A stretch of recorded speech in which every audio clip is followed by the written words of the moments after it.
Hello बच्चों, welcome back. आज की ये क्लास हमारी स्टार्ट होती है सॉल्यूशन के चैप्टर की लास्ट सेक्शन के साथ में। लास्ट सेक्शन का मतलब है सेक्शन ई।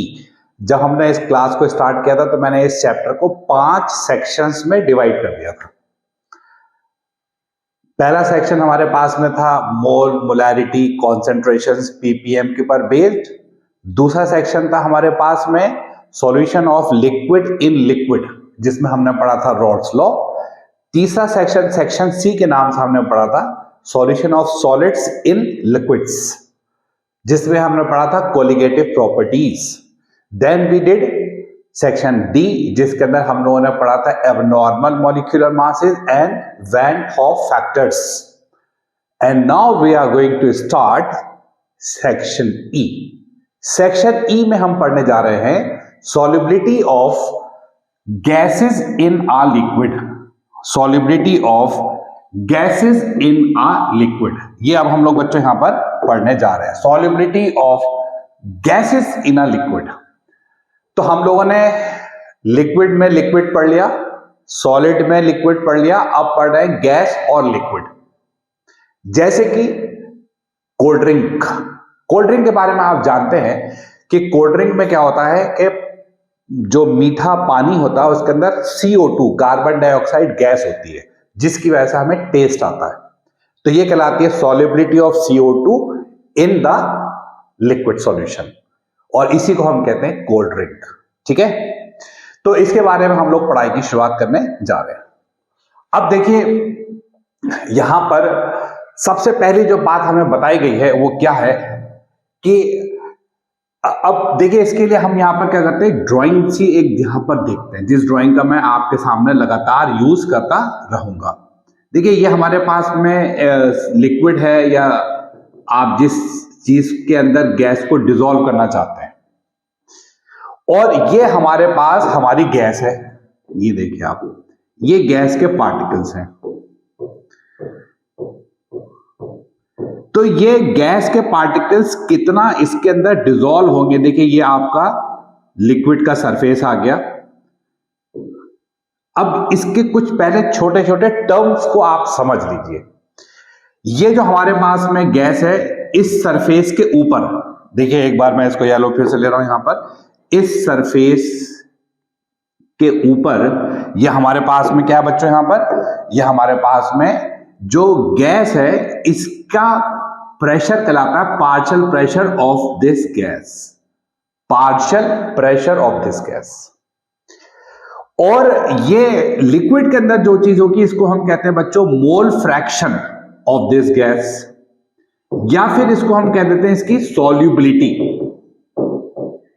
क्योंकि जितने ज्यादा मोल्स इसके यहां पर डिसॉल्व होंगे उतने ज्यादा उसका मोल फ्रैक्शन होगा, और उतनी ज्यादा उसकी क्या कहलाएगी, सॉल्युबिलिटी। ठीक है ना। अब हम सबसे पहली बात यहां पर देखते हैं कि हमारे पास एक बहुत ही प्यारा सा एक स्टेटमेंट लिखा हुआ है, और वो कुछ इस तरीके से, देखिए बच्चों, सॉल्युबिलिटी ऑफ गैसेस, यानी कि ये कितने पार्टिकल्स हैं, is greatly affected by pressure and temperature. एक नेचुरल सी बात है कि अगर आप प्रेशर को इंक्रीज कर देंगे, अगर मैं यहां से बच्चों प्रेशर को इंक्रीज कर देता हूं, इस प्रेशर को अगर मैं इंक्रीज कर दूंगा, तो दुनिया में हर person, every person can say, हर इंसान कह सकता है कि सॉल्युबिलिटी विल इंक्रीज। प्रेशर को अगर आप इंक्रीज करेंगे then solubility will increase. First thing, पहली बात। दूसरी बात, टेम्परेचर। देखिए बच्चों, कोल्ड ड्रिंक का नाम ही कोल्ड ड्रिंक इसलिए है कि वो ठंडी पी जाती है। गर्म पीने में क्या बुराई है, उसको आप कभी करके देखिए एक्सपेरिमेंट। कोल्ड ड्रिंक को लीजिए, उसको थोड़ा सा गर्म कर लीजिए, मालूम है क्या होगा उससे, उसके अंदर की जो गैस है CO2 वो इसमें से बाहर निकल जाएगी। गर्म करने पर क्या होगा, गैस बाहर निकल जाएगी, और जब वो बाहर निकल जाएगी तो उसमें कोई भी टेस्ट नहीं रहेगा। तो एक बात बहुत अच्छी तरह से सुन लीजिए आप, किसी भी गैस की जो सॉल्युबिलिटी है, it will increase by increasing the temperature, by increasing the pressure, and the solubility will decrease, कम हो जाएगी बाय इंक्रीजिंग द टेम्परेचर। अगर आप टेम्परेचर को बढ़ाएंगे तो उसके अंदर की गैस बाहर निकल जाएगी, जैसा कि कोल्ड ड्रिंक पर होता है। कोल्ड ड्रिंक अगर आप लेते हैं, उसको अगर आप गर्म करेंगे, उसमें से CO2 बाहर हो जाएगी और फिर वो कोल्ड ड्रिंक का मजा पूरा खत्म हो जाएगा। तो दो इसके मेजर फैक्टर्स हैं। तो यहां पर देखिए, हमने यहां लिख रखा है कि it is greatly affected by pressure and temperature. आगे क्या कहते हैं? The solubility of gas increases with increase of pressure. देखा आपने बच्चों, ये अगर आप ये प्रेशर इंक्रीज कर देंगे, अगर ये प्रेशर आप इंक्रीज कर देंगे तो सॉल्युबिलिटी इसके अंदर बढ़ जाएगी। आप देखिए, इसकी सॉल्युबिलिटी यहां पर इंक्रीज हो जाएगी। और दूसरी बात ये कहते हैं कि solubility will decrease with increase in temperature. Temperature को आप बढ़ाओगे, उसमें से गैस बाहर निकल जाएगी, सॉल्युबिलिटी विल डिक्रीज, जैसे कि मैंने आपको एग्जांपल दिया है अभी कोल्ड ड्रिंक का। अगली बात सुनिए आप। अब देखिए, ये जो सारी सॉल्युबिलिटी है उसको कोई साइंटिस्ट अपने कुछ रूल्स के थ्रू बांध देता है। तो हेनरीज एक साइंटिस्ट थे, क्या नाम है बच्चों? हेनरीज। उन्होंने अपना कुछ लॉज दिए हैं जिसके अलग अलग स्टेटमेंट है। यानी कि ये जो आपके पास में गैस की सॉल्युबिलिटी है, इसके लिए कुछ अलग अलग तरीके के रूल्स बनाए गए हैं, जो कि सब एक के बाद एक ऑप्शंस हैं। तो पहला काम तो हम ये करते हैं कि यहां पर कि पहले एक एक करके स्टेटमेंट्स को हम लोग पढ़ना शुरू करते हैं। क्या है बच्चों पहला स्टेटमेंट हमारे पास में? स्टेटमेंट नंबर ए हम पढ़ने जा रहे हैं। सॉल्युबिलिटी ऑफ अ गैस, जिसको मैं एस से रिप्रेजेंट कर दूंगा, is directly proportional to the partial pressure of the gas present above the surface of the liquid. Again, see this drawing. Again see this drawing. This is our liquid. This is the surface, and this is the gases above the surface, partial pressure, and the gases which are dissolved in this solution. This is represented by solubility. Now you can see it's very simple. It's very simple. This solubility is directly proportional to the partial pressure. If you increase the pressure, solubility will increase. This is our first statement. ये हमारा first statement है। Solubility is directly proportional to the partial pressure of the gas. Fine. Number 2, mole fraction. Now this time they are saying mole fraction of a gas in the solution is proportional to the partial pressure. Now see, I told you, you can also say as moles. Solubility means what? How much amount is dissolved? कितना amount dissolve हुआ है? moles कह सकते हैं हम उसको। तो हमने यहां पर क्या काम करा है? moles भी कह रखा है। तो जितना आप प्रेशर को इंक्रीज करोगे, उसकी solubility बढ़ेगी, और in other terms you can say moles. तो अब सेकेंड स्टेटमेंट में कहते हैं mole fraction of a gas. अब मोल्स को जैसा कि मैंने आपको बताया था, we express as mole fraction. तो मोल फ्रैक्शन किसी भी गैस का, अब आप जब इस तरह का स्टेटमेंट लिखने वाले हैं, तो अभी मैं यहां पर क्या करने वाला हूं बच्चों? Mole fraction is directly proportional to the mole fraction of a gas of the solution is proportional to the partial pressure of the gas. तो instead of solubility you can say mole fraction of a gas is directly proportional to the partial pressure. बच्चों एक ही बात तो हुई, ऐसा बोल लो या ऐसा बोल लो।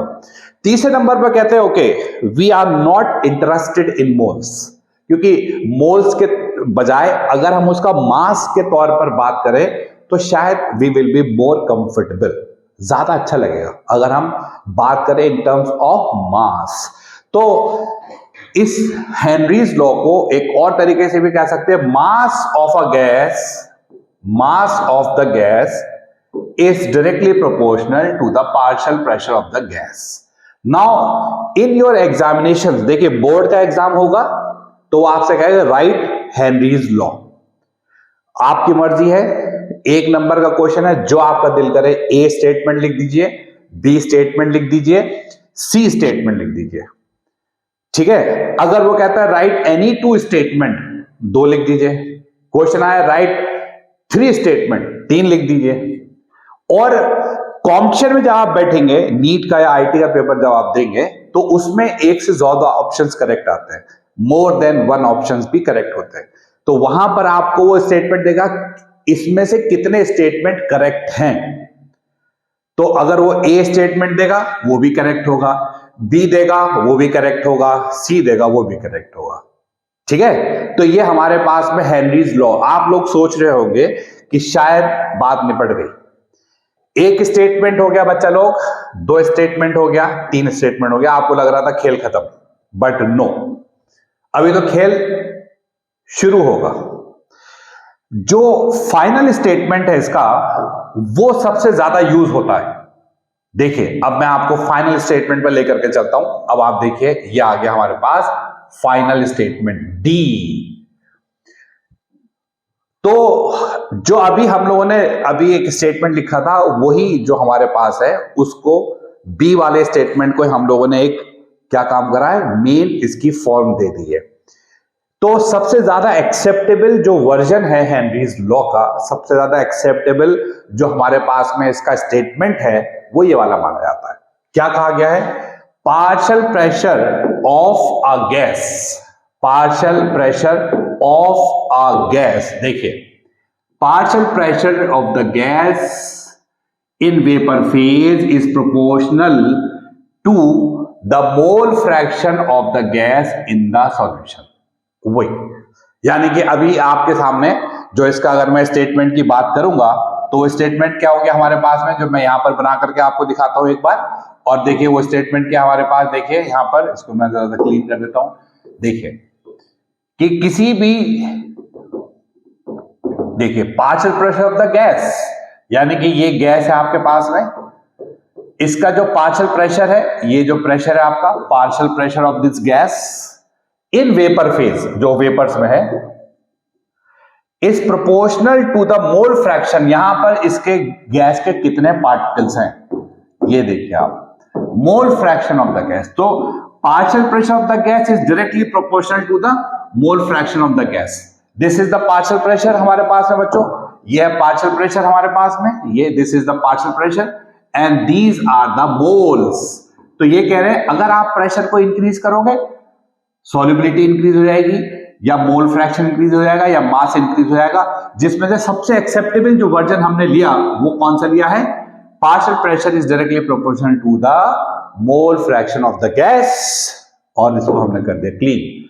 और हम लोग वापस आ जाते हैं अपने स्टेटमेंट के ऊपर, और देखिए यहां से शुरुआत हुई बच्चों हेनरीज लॉ का सबसे ज्यादा एक्सेप्टेबल वर्जन की, और वो क्या है आपके पास में, देखते रहिएगा बहुत शानदार तरीके से। ठीक है बच्चों, बहुत अच्छे तरीके से आप देखते रहिएगा। Partial pressure is directly proportional to the mole fraction. अब आप जानते हैं कि जब भी हम लोग प्रोपोर्शनलिटी का निशान हटा दें, then we use some constant.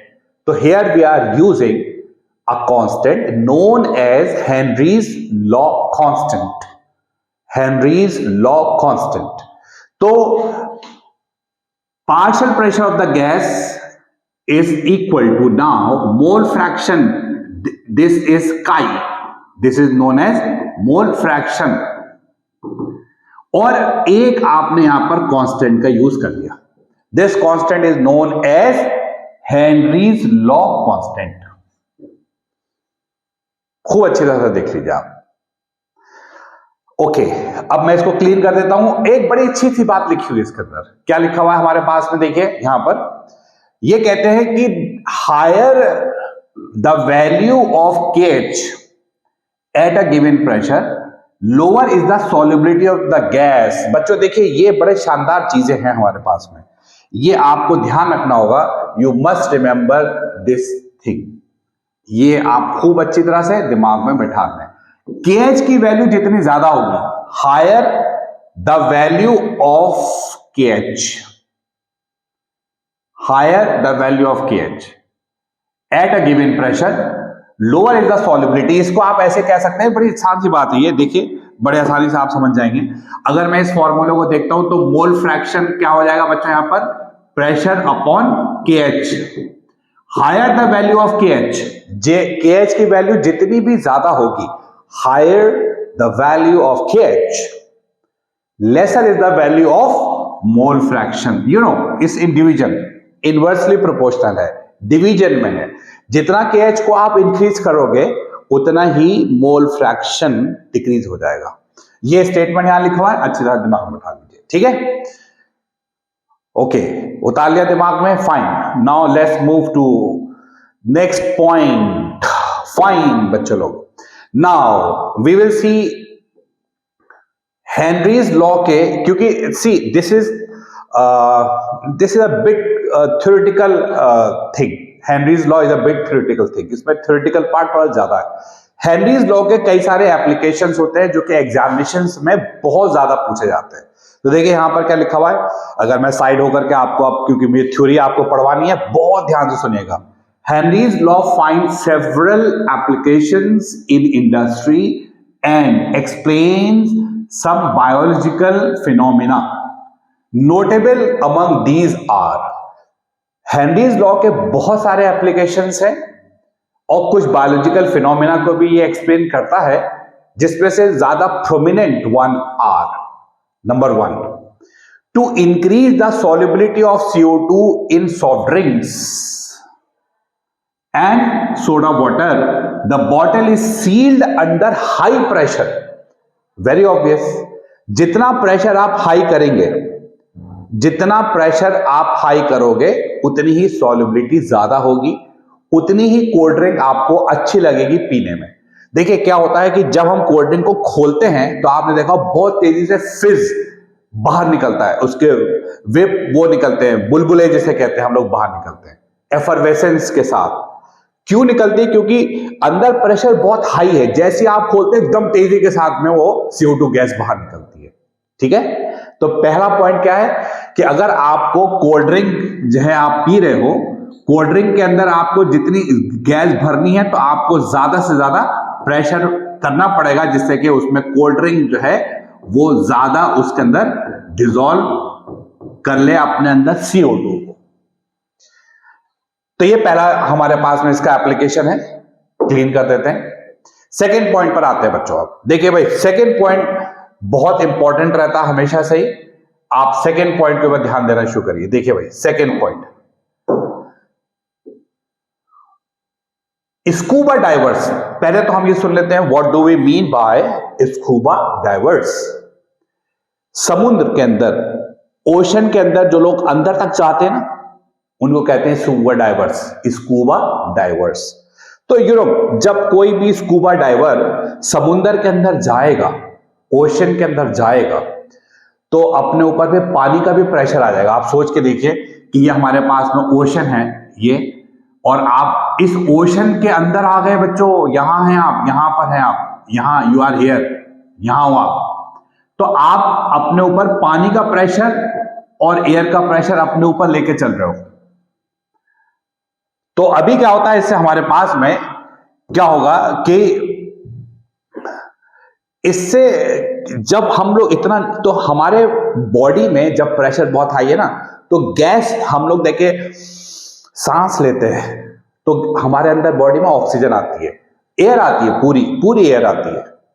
तो जब प्रेशर ज्यादा होगा, तो अभी हमने क्या पढ़ा, हाई प्रेशर के ऊपर गैस ज्यादा डिसॉल्व होती है, तो हमारे बॉडी में ओशन के अंदर बहुत ज्यादा ऑक्सीजन आती है, बहुत ज्यादा एयर आती है हमारे अंदर, ऑक्सीजन ज्यादा आ रही है, नाइट्रोजन ज्यादा आ रही है, कोई बात नहीं, आ रही है तो कोई परेशानी नहीं है। मगर जब हम अब सरफेस पर वापस आते हैं, तो मैं एक बार फिर से देखिए आपके आगे छोटी सी एक ड्राइंग बनाता हूं, यहां पर जगह दिख रही है मुझे, यहां पर देखिए। अब हम लोग जब बच्चों यहां से, ये हमारा ओशन है, यहां पर खत्म हो रहा है, यहां पर हम थे। अब जब हम इसके ऊपर आ रहे होते ना सरफेस पर, तो ऊपर आकर के प्रेशर लेस हो गया, लेस प्रेशर होने पर हमारे बॉडी में जो गैस अभी डिसॉल्व हो गई थी, एयर हमारे बॉडी में डिसॉल्व हो गई थी, बाहर निकलती है तेजी के साथ में। और जब तेजी से बाहर निकलती है तो कुछ अपने होल्स, बबल्स छोड़ देती है, हमारे ये बॉडी में बबल्स छोड़ देती है, बबल्स।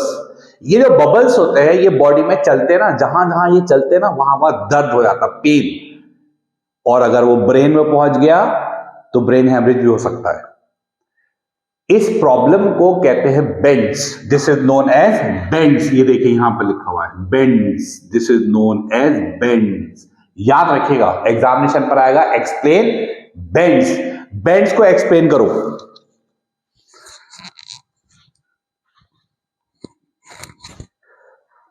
अब इसका स्टेटमेंट पूरा पढ़ लीजिए अच्छे तरीके से, और एग्जामिनेशन पर आए तो खूब अच्छे से लिख करके आप आइए। आप मुझे याद रखेंगे सर ने कितनी बढ़िया बात बताई थी हमें।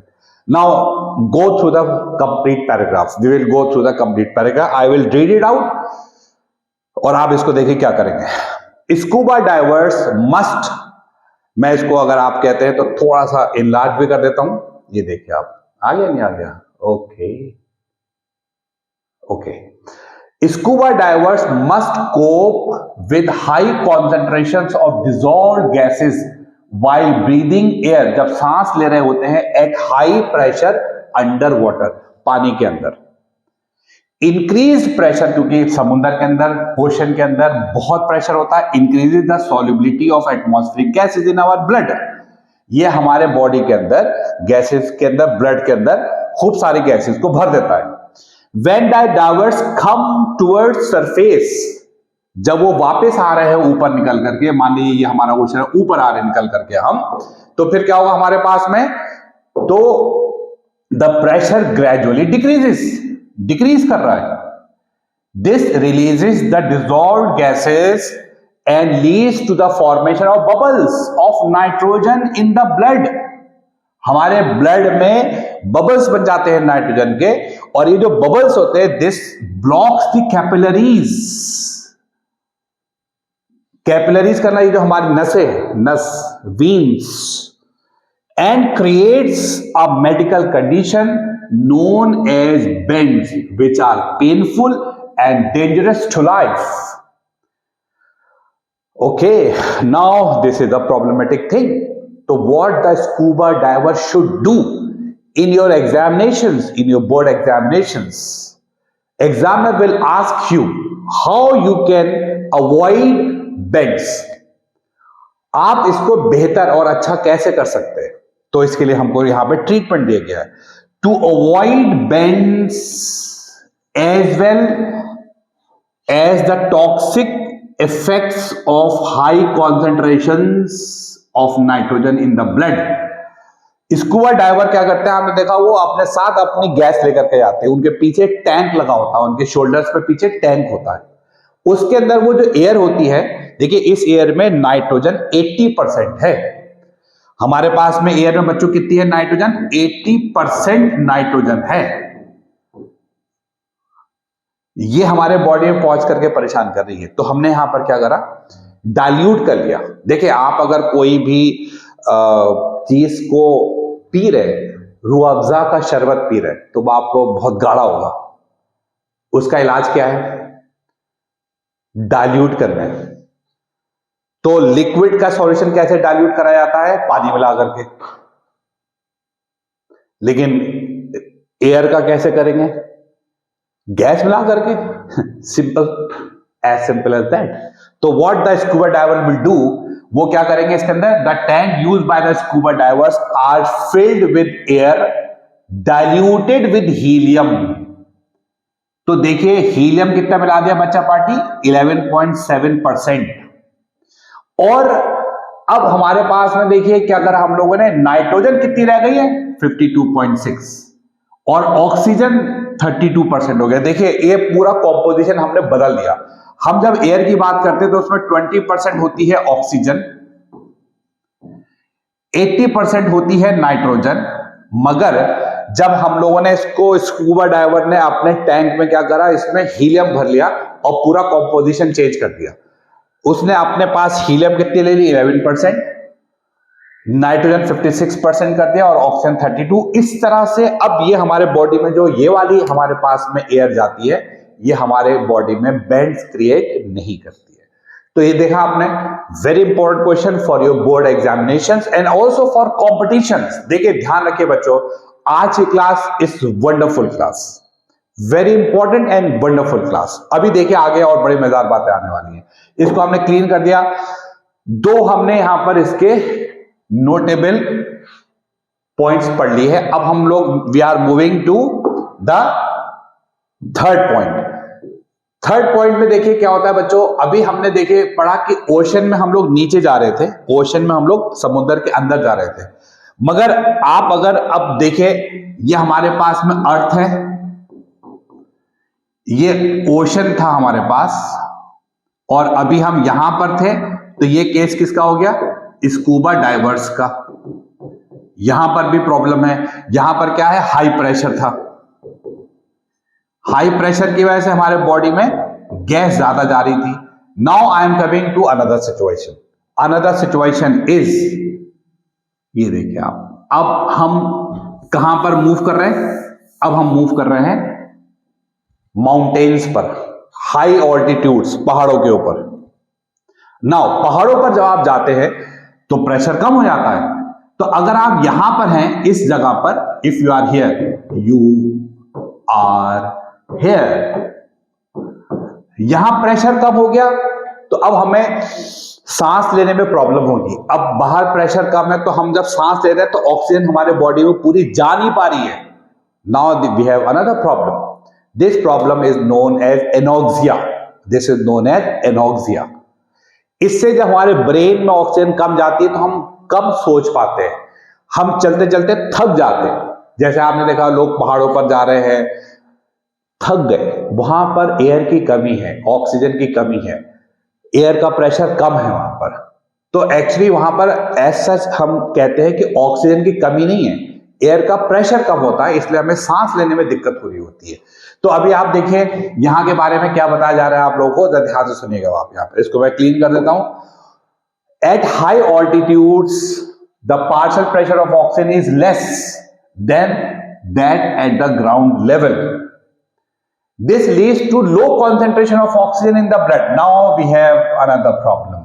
When you are in ocean, समुद्र के अंदर है, you have high concentration of oxygen in the blood, nitrogen in the blood. But when you are at high altitudes,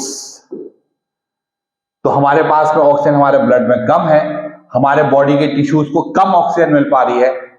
low blood oxygen causes climbers to become weak, कमजोर हो जाते हैं, and unable to think clearly. This symptom is known as anoxia. क्या कहलाता है बच्चों ये? This is known as anoxia. इसको हम लोग कहते हैं एनोक्सिया। ठीक है, तो ये हमारे पास में बच्चों हो गया खत्म, इसको भी खत्म कर देते हैं। Now I told you this is a wonderful class. आज की क्लास बहुत शानदार क्लास है, अभी एंड तक देखिएगा आप देखिए इसके ऊपर न्यूमेरिकल्स। हमारे पास जो सबसे इंपॉर्टेंट न्यूमेरिकल्स हैं एनसीईआरटी की बुक में इस टॉपिक के ऊपर बेस्ड, वो मैं आपको लेने जा रहा हूं। देखिए इसमें क्या लिखा हुआ है, we are going to start one by one. First question देखो भाई सब लोग, एनसीईआरटी का सॉल्व क्वेश्चन है ये। क्या कहते हैं इस क्वेश्चन के अंदर हमारे पास में, if nitrogen gas is bubbled through water at 298 kelvin, यानी कि अगर आपके पास में ये है वाटर, इसमें you are sending nitrogen gas, how many millimoles of nitrogen gas will dissolve? Yellow कर लेते हैं मैं जरा सा colour. How much? 1 liter of water, 1 LTR, 1 liter। कितनी नाइट्रोजन गैस आएगी भैया यहां पर, कितनी नाइट्रोजन गैस आएगी?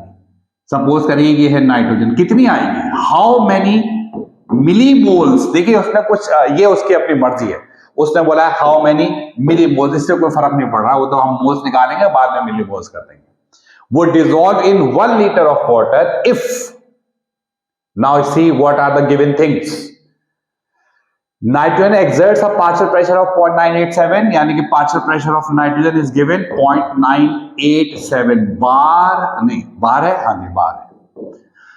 Given that Henry's law constant KH की वैल्यू दे रखी है बच्चा लोग 76.48 kilo bar. Now you will see this is kilo bar. निकालेंगे भाई क्वेश्चन। 1 लीटर वाटर में how many millimoles of nitrogen will B dissolved if the partial pressure of nitrogen is 0.987 and KH is 76.48 kilobar. Okay, let us start the question. First of all, let us clean the things and start the question. Now, we know first question का answer चल रहा है बच्चा लोग, partial pressure of this gas which is basically nitrogen here is equal to KH into mole fraction of nitrogen. 0.987 बार हमें दे रखा है, यहां पर KH दे रखा है बच्चा लोग 76.48 किलो बार, और मोल फ्रैक्शन ऑफ नाइट्रोजन होता है moles of nitrogen divided by moles of nitrogen plus moles of water. देखिए, पहला काम तो आप ये समझिए कि ये जो गैस के मोल्स होते हैं वो बहुत कम होते हैं एज कंपेयर टू H2O। तो what we will do is we will neglect this nitrogen, will be neglected. इसको आप नेग्लेक्ट कर दो, इसकी कोई भी जरूरत हमें नहीं है। This is neglected. दूसरी बात, मोल्स ऑफ H2O बच्चे लोग कितने होंगे? आप लोगों को मैंने फर्स्ट क्लास में पढ़ाया था कि 1 लीटर ऑफ वाटर के अंदर 55.55 मोल्स होते हैं। अगर आपको यह बात मालूम है, बहुत अच्छी बात है। नहीं मालूम है तो go to my first class, पहली क्लास पर जाइए, वीडियो पड़ा हुआ है, वहां पर देखिए। मैंने एम्फेसाइज किया था कि बच्चों ये बात याद रखिए, 1 लीटर पानी के अंदर मोल्स का फॉर्मूला जब हम निकालते हैं वेट अपॉन मॉलिक्यूलर वेट से, तो 1 लीटर वेट का मतलब 1000 grams divide by molecular weight 18, it will come as 55.55 moles. Now we will keep all these values here in this formula. 0.987 bar is equal to, देखिए 76.48 नहीं चलेगा क्योंकि ये kilo bars में है, इतने बार into moles of nitrogen divided by moles of water. कितना हो गया बच्चा लोग? 55.55। देखना अच्छी तरह से, पढ़ लीजिए।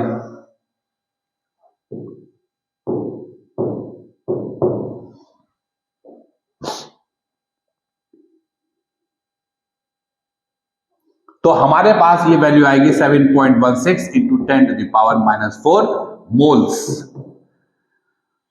आंसर आ गया भाई? सिंपल सा सवाल है। आपने ये वैल्यूज को रखा है यहां पर, इसको नेग्लेक्ट करना होता है, हर जगह नेग्लेक्ट करना है। आप ये मत सोचिए यहां करा, everywhere you will neglect it. 1 litre of water you must remember 55.55। अगर का सवाल बोर्ड ने बदल दिया, एक नीट आईटी में आ गया, उसका उसने 500 ml रखा है, इसके हाफ कर दीजिएगा। 2 लीटर ले रखा है, इसके डबल कर दीजिएगा। वैल्यूज को रख दिया बच्चों, मैंने इसको बार में चेंज करा क्योंकि ये आपके पास में किलो बार में है। लेकिन अभी आप देखेंगे कि हमारे पास जो इसने क्वेश्चन पूछा ना, वो मिली मोल्स पूछा है, तो एक स्टेप भैया और बढ़ा दीजिए, और वो बच्चा लोग क्या हो गया, moles of nitrogen is equal to 7.16। देखिए मोल्स आए हुए हैं और मिली मोल्स निकालने हैं, तो इसको 1000 से मल्टीप्लाई कर देंगे तो इट विल बिकम इतने मिली मोल्स। देखा आपने ये? क्योंकि आप जानते हैं कि 1 लीटर में 1000 मिलीलीटर होता है, 1 किलोग्राम 1000 ग्राम होते हैं। इसी तरह से 1 मोल्स में 1000 मिली मोल्स होंगे। And finally your answer will be, इसको आप जरा इसको मल्टीप्लाई कर दिए, 0.716 मिली मोल्स। बहुत अच्छा सवाल है। इसके ऊपर बेस्ड क्वेश्चन अक्सर बोर्ड में भी आता है हमारे पास में, और इसके ऊपर बेस्ड क्वेश्चन कॉम्पिटिशन पर भी आते हैं। नीट आईटी में इसके क्वेश्चन इसके ऊपर बेस्ड खूब सारे हम लोगों ने आते हुए देखे हैं। तो आपका क्या हुआ बच्चों, ये वाला क्वेश्चन पूरा कंप्लीट हो गया। फर्स्ट क्वेश्चन पूरा हो गया। सेकंड क्वेश्चन पर आइए। तो सेकंड क्वेश्चन की स्टार्ट करते हैं यहां से बच्चों। हम लोग देखिए क्या करना है अब हमें यहां पर। ये एनसीईआरटी एक्सरसाइज का 13 क्वेश्चन है। पहले तो ये बात नोट कर लीजिए, एनसीईआरटी एक्सरसाइज का 13 क्वेश्चन है। क्वेश्चन को पढ़िए। The partial pressure of ethane over a solution containing 6.56 into 10⁻³ grams of ethane is 1 bar if the solution contains 5 into 10 to the power minus 2 gram of ethane, then what shall be the partial pressure? देखिए आपने अभी जो मैंने आपको पढ़ाया, तो मैंने अभी आपको हेनरीज लॉ के कई सारे स्टेटमेंट बताए थे। तो एक स्टेटमेंट में मैंने आपसे कहा था mass of a gas is equal to KH into partial pressure of this gas. अभी मैंने आपको बताया था। अगर आपको मेरी बात के ऊपर यकीन नहीं है या आपको लगता है कि भाई मैंने शायद ऐसा नहीं बोला था, तो मैं आपके सामने वापस लेकर के आता हूं। देखिए, अगर आपको मेरी बात के ऊपर यकीन नहीं है तो ये देखिए हमारे पास में आ गया, mass of the gas in the solution is proportional to the partial pressure of the gas. ये भी एक हेनरीज लॉ का स्टेटमेंट है, mass of a gas is in a solution. और ये देखिए, अगर अब मैं अपनी बात पर वापस आ जाता हूं तो आपको ये चीज यहां पर दिखाई दे जाएगी। देख रहे हैं आप ये? तो देखिए ये क्वेश्चन हमारे पास में है और वापस आ गए हम लोग। ठीक है, हमने बिल्कुल सिंपल सी बात हो गई। अब यहां दो सिचुएशन है, मास ऑफ कौन सी गैस है बच्चों? यहां पर इथेन। इथेन का मतलब C2H6 इज इक्वल टू, तो ये फर्स्ट सिचुएशन में आपके पास में है, और KH into partial pressure of ethane first situation में डिवाइडेड बाय सेकंड सिचुएशन में आपके पास में हो गया मास ऑफ इथेन KH, तो KH ही रहेगा into partial pressure of ethane.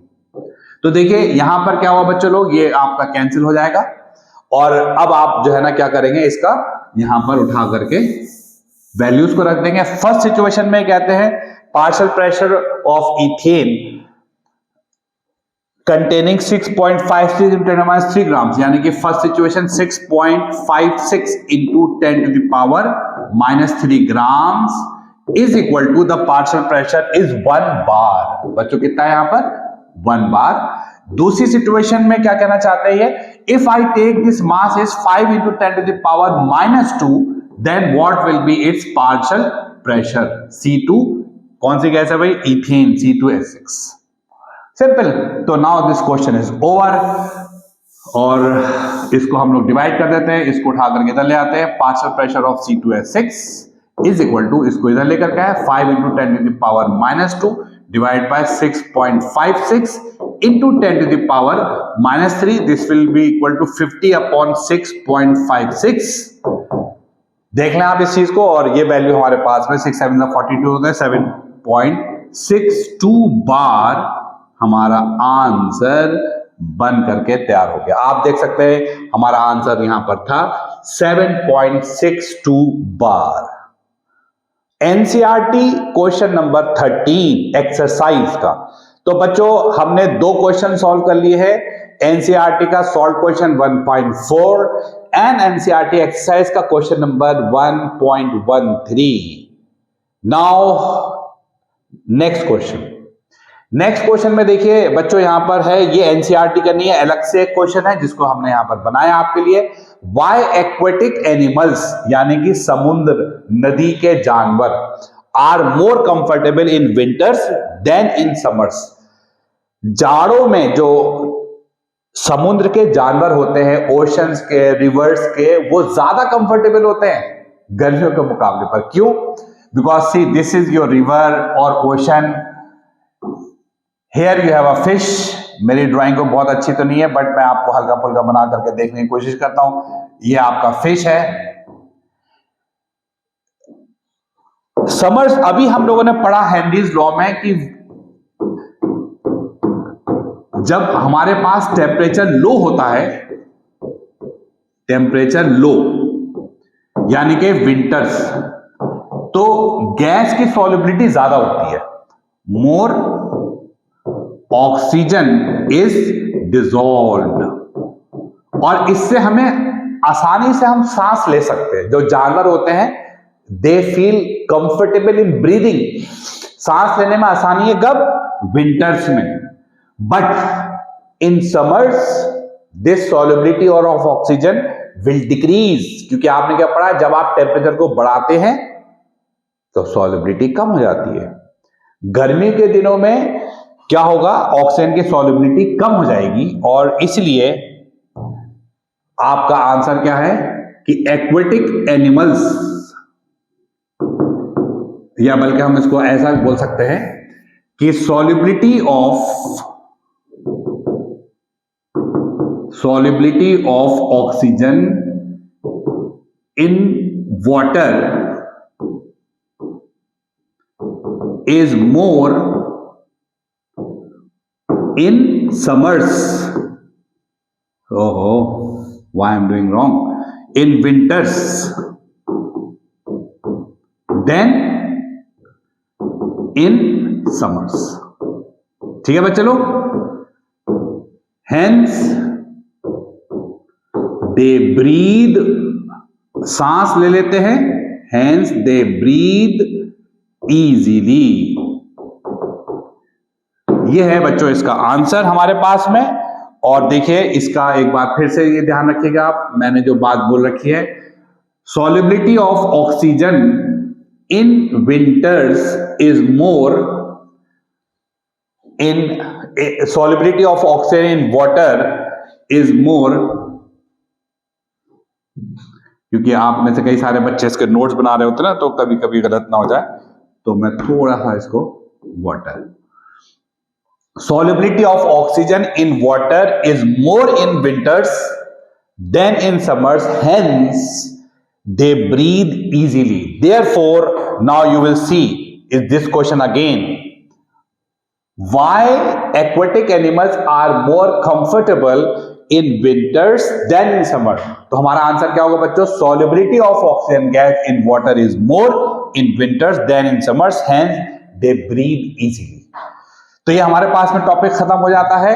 And now finally देखिए अब आप कितनी शानदार जगह आ रहे हैं। अब आप क्या है आपके पास में, एंड होने आ रहा है चैप्टर का। Now if you see the book, अगर आप एनसीईआरटी की बुक देखेंगे तो बच्चों मालूम है इसमें क्या हुआ है, उसके अंदर जो चीज पहले पेज पर है मैंने उसको लास्ट की क्लास में लिया है। This is my style. I have taken the first page of NCERT in my last class of this chapter. तरीका होता है टीचर का अपना अपना, क्योंकि ये तो अब कुछ नहीं है, बड़ी सिंपल सी बात है। आप इसको यहां पर देखेंगे, यहां पर सॉल्यूशन की डेफिनेशन है कि सॉल्यूशन हम किसे कहते हैं बच्चों। तो देखिए सॉल्यूशन की आप जब डेफिनेशन देखते हैं तो यहां पर हमारे पास में क्या है, solutions are homogeneous mixtures of two or more then to component, दो या दो से ज्यादा चीजों को आप मिला देते हैं होमोजेनियस तरीके से। अब बात आती है होमोजेनियस हम किसे कहते हैं। By homogeneous mixtures we mean that its composition and properties are uniform throughout the mixture, यानी कि अगर आपने यहां पर पानी में नमक मिला दिया तो वो पूरे सॉल्यूशन में एक जैसा ही है, ऐसा नहीं है कहीं ज्यादा हो कहीं कम हो, सब में एक जैसा है। This is known as homogeneous. फिर यहां पे लिखा हुआ है टाइप ऑफ सॉल्यूशंस क्या होते हैं बच्चों यहां पर। तो देखिए गैसियस सॉल्यूशंस होते हैं हमारे पास में, गैसियस सॉल्यूशंस। तो गैसियस सॉल्यूशंस में क्या होता है हमारे पास, देखिए जिसके अंदर हमारे पास गैस और गैस मिली होती है, mixture of oxygen and nitrogen. Liquid gas के अंदर, यानी कि आप देख रहे हैं गैस के अंदर क्या पड़ा हुआ है, liquid chloroform mix with nitrogen gas. Gas के अंदर solid camphor in nitrogen gas, camphor.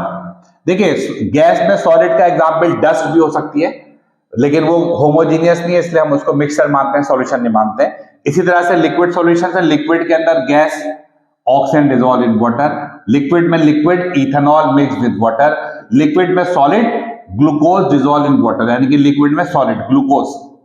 इसी तरह से सॉलिड सॉल्यूशन भी होते हैं। सॉलिड में गैस, पैलेडियम आपने पढ़ा था ऑर्गेनिक में, पैलेडियम में हाइड्रोजन भर करके हम एज अ कैटलिस्ट यूज करते हैं, निकल प्लेटिनम और पैलेडियम।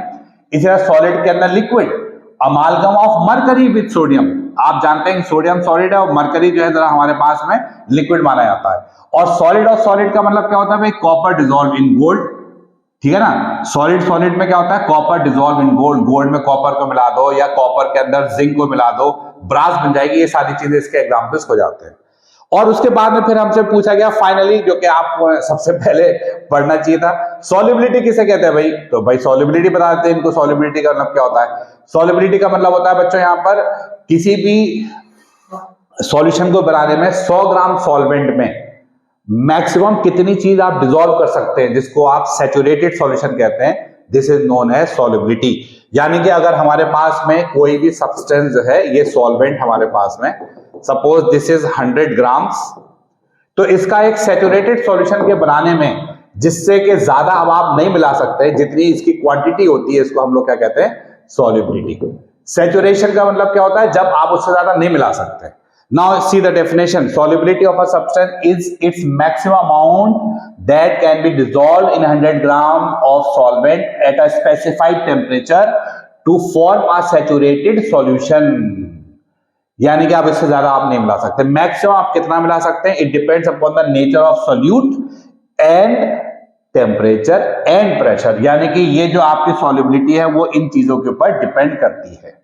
तो ये सॉल्युबिलिटी की डेफिनेशन है, एग्जाम पर आएगा तो आपको मैंने बहुत अच्छे से लिख रखा है, इस स्लाइड आप नोट कर लेंगे, क्लास का आप लिंक रखेंगे। और अब हम लोग आ जाते हैं बच्चों, देखिए अब क्या है, now see the last thing, question, explain the solubility of solids in a liquid. यानी कि किसी लिक्विड में, ये लिक्विड है आपके पास में, सपोज करिए वाटर, इसमें आपने क्या करा, यहां पर ग्लूकोज मिला दिया। क्या मिला दिया भाई, ग्लूकोज। इसके अंदर ये कह रहे हैं, इसके जरा सा आप थोड़ा सा एक्सप्लेन करिए इसके बारे में। तो बच्चों बड़ी शानदार बात है, आपको ये एनसीईआरटी में भी नहीं मिलेगी और जगहों पर भी नहीं मिलेगी। मैं समझता हूं कि बहुत कम जगहों पर आपको ये देखने को मिलेगा, लेकिन अब आप समझिए क्वेश्चन क्या है, explain the solubility of solids in a liquid. देखिए भाई, सबसे पहला हमारे पास में पॉइंट क्या है, solubility of a solid and liquid depends upon, number 1, nature of solute and solvent. देखिए अगर किसी चीज में, यहां पर वर्ड देखिए के लिए लाइक डिसॉल्व्स लाइक, इसका मतलब ये जैसे NaCl के है आपके पास में पोलर, पोलर चीज पोलर के अंदर ही डिसॉल्व होती है, इसको हम लोग कहते हैं लाइक डिसॉल्व्स लाइक। कि अगर हमारे पास में कोई कंपाउंड पोलर है तो वो पोलर सॉल्वेंट में डिसॉल्व होगा, और अगर हमारे पास कोई चीज नॉन पोलर है तो वो बच्चों नॉन पोलर, ये बेंजीन के अंदर डिसॉल्व हो जाएगी। This is non polar, non polar, और ये भी क्या है आपके पास में, बेंजीन भी क्या आपके पास है, नॉन पोलर। तो पोलर चीज पोलर में डिसॉल्व होगी और नॉन पोलर चीज नॉन पोलर में डिसॉल्व हो जाएगी। तो इसको कहते हैं लाइक डिसॉल्व्स लाइक। तो ये तो हो गया पहला पॉइंट। अब दूसरे पॉइंट पर आइए, जो कि आपको बहुत कम कहीं पर सुनने को मिलेगा, देखने को मिलेगा। जरा देखिए आप मेरे साथ साथ, टेम्परेचर। हम सब लोग जानते हैं कि हाँ भाई टेम्परेचर का इन्वॉल्वमेंट होता है, मगर कैसे, अब आप समझेंगे आज बहुत अच्छे तरीके से। देखिए बच्चों, जब हम किसी चीज का सॉल्यूशन बनाते हैं तो दो तरह के हमारे पास में सॉल्यूशन बनते हैं, एक होते हैं एक्सोथर्मिक, एक होते हैं एंडोथर्मिक। कुछ चीजें एनर्जी को एब्जॉर्ब करती है अपने अंदर, कुछ चीजें एनर्जी को रिलीज करती हैं। तो अब अगर कोई चीज अपने अंदर एनर्जी को एब्जॉर्ब करती है, एंडोथर्मिक है, उसकी सॉल्युबिलिटी कब बढ़ेगी, जब आप टेम्परेचर को बढ़ा देंगे। अब आपको क्या करना है, जो आपको मिलने वाला नहीं इस क्लास के अलावा कहीं, इन एग्जाम्पल्स को याद रखेंगे। पढ़िए भाई मेरे साथ साथ, बहुत ही शानदार चीज है अब आप जो पढ़ने आ रहे हैं। सॉल्यूट्स विच absorb heat during dissolution, absorb यानी कि एंडोथर्मिक। लाइक, ये एग्जाम्पल बच्चों अगर आपने ये स्लाइड से नहीं पढ़े आपको कहीं पे मिलने वाले नहीं है। लाइक NaCl, NaNO3, NH4Cl और Ki dissolve at higher temperatures. ये कब डिसॉल्व होंगे, हाई टेम्परेचर पर, because they are absorbing the heat. ये हीट को एब्जॉर्ब कर रहे हैं। तो अगर कोई चीज हीट को एब्जॉर्ब कर रही है तो आप समझ सकते हैं कि उसकी सॉल्युबिलिटी तब बढ़ेगी जब आप टेम्परेचर को बढ़ा देंगे। अगले स्टेप में क्या कहते हैं, वाइल सॉल्यूट्स विच रिलीजेस हीट, जो एनर्जी को निकालते हैं, एक्सोथर्मिक, ड्यूरिंग डिसोल्यूशन, लाइक, अब ये एग्जांपल याद रखें आप, Na2CO3 बच्चों, Li2CO3, sodium carbonate, lithium carbonate etcetera, dissolve more at lower temperature. भाई ये तो एनर्जी को रिलीज कर रहा है तो लो टेम्परेचर के ऊपर डिसॉल्व हो जाएगा। नाउ द क्लाइमेक्स, इसको मैं कहता हूं क्लाइमेक्स इज हियर, जो आपने शायद कभी सोचा भी नहीं होगा कि ऐसा भी होता है। एक कंपाउंड है Na2SO4 which is a special case, Na2SO4.10H2O। इसके अंदर क्या होता है, पहले इसकी सॉल्युबिलिटी इंक्रीज करती है अप टू 32.4, यानी कि इसकी सॉल्युबिलिटी इंक्रीज करती है कहां तक, 32.4 डिग्री तक, और उसके बाद इसकी सॉल्युबिलिटी डिक्रीज होनी शुरू हो जाती है, इंक्रीज, और ये क्या है आपके पास में decrease. This is a wonderful thing which you never know. मुझे मालूम है आपको पहले से कभी शायद पता नहीं होगा, शायद। Na2SO4.10H2 is a special case. Its solubility first increases up to 32.4 degree centigrade. This temperature is known as transition temperature. इसको मैं कुछ ऐसे कलर से लेना चाहता हूं जो कि आपको बिल्कुल अलग दिखाई पड़े। This temperature is known as transition temperature.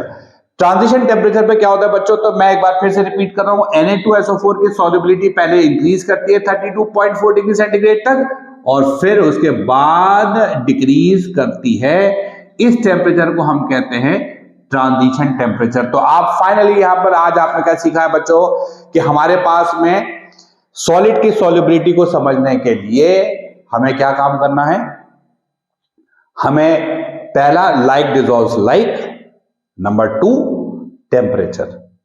कुछ कंपाउंड्स एनर्जी को एब्जॉर्ब करते हैं, जैसे कि यहां लिखा हुआ है NH4Cl KiNaNO3, ये डिसॉल्व होते हैं, इनकी सॉल्युबिलिटी इंक्रीज करती है टेम्परेचर को इंक्रीज करने पर, और कुछ कंपाउंड जो होते हैं वो एनर्जी को निकालते हैं अपने पास से, Na2CO3 और Li2CO3।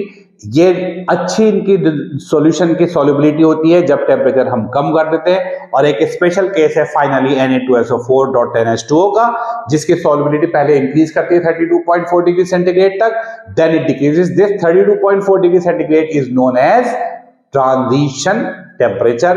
एंड फाइनली इसमें लिखा हुआ है प्रेशर का कोई इफेक्ट नहीं होता है सॉलिड की सॉल्युबिलिटी के ऊपर, गैसेस पर है। आज आपने क्लास पढ़ा है, अभी गैसेस के केस में है हेनरीज लॉ, बट सॉलिड के केस में there is no effect of pressure. तो फाइनली बच्चे लोग देखिए लास्ट पॉइंट क्या लिखा हुआ है, गौर से पढ़ लीजिए खूब अच्छी तरह से, और खास तौर से इस स्लाइड की तो आप बहुत अच्छी तरह से नोट कर लीजिएगा, नोट्स बना लीजिएगा। Chapter ends here. देखिए आपकी ये क्लास चल रही है हमारे पास में, मैंने आपको पूरा बेहतरीन क्लासेस दे रखी है, यहाँ पे चैप्टर एंड हो गया। फाइनली मैं आपको क्या बोलता हूं, आप 2 बातों पे ध्यान रखिएगा। एनसीईआरटी के सारे क्वेश्चंस करिए आप, every questions, whether it is in text or it is a solved question or it is a question of exercise, you have to do each and every question. Then you must do NCERT exemplar book। बहुत सारे बच्चों को शायद पता नहीं होगा, एक book आती है NCERT exemplar के नाम से, जो कि ऑब्जेक्टिव की क्वेश्चन है। ऑब्जेक्टिव बोर्ड में बिलीव मी सारे क्वेश्चंस ऑब्जेक्टिव, मेरा अपना ऐसा मानना है, एग्जाम्पलर से ही आएंगे। तो आज तक अगर किसी बच्चे ने नहीं खरीदी है किताब ये, यू मस्ट बाय इट और you search for this book on internet, क्योंकि आज की डेट में नेट के ऊपर सब चीजें पड़ी हुई हैं। सॉल्यूशंस ले लीजिए आप एग्जाम्पलर का। You must do each and every objective question from NCERT exemplar for your board objectives and NEET और आईटी, क्योंकि ये जो एग्जाम्पलर की बुक है ये बोर्ड के ऑब्जेक्टिव में भी हेल्प करेगी और नीट और आईटी के सिलेक्शन में भी हेल्प करेगी आपकी। लास्ट की लाइन आप पढ़ेगा मेरे साथ साथ, do all questions of NCERT and exemplar book for objectives to score shining marks in your board examinations and to get selection in NEET and IIT. यहीं पर ही हम लोग अपनी क्लासेस खत्म करेंगे। Goodbye, take care. अब हम लोग नेक्स्ट चैप्टर देखने वाले हैं नेक्स्ट वीडियो के अंदर। तब तक आप इस चैप्टर को एंजॉय करिए, पढ़िए, समझिए। कोई प्रॉब्लम आए तो आप मुझे मेरे यूट्यूब के अंदर यहाँ पर कमेंट बॉक्स में अपना कमेंट दे सकते हैं। Take care, good bye.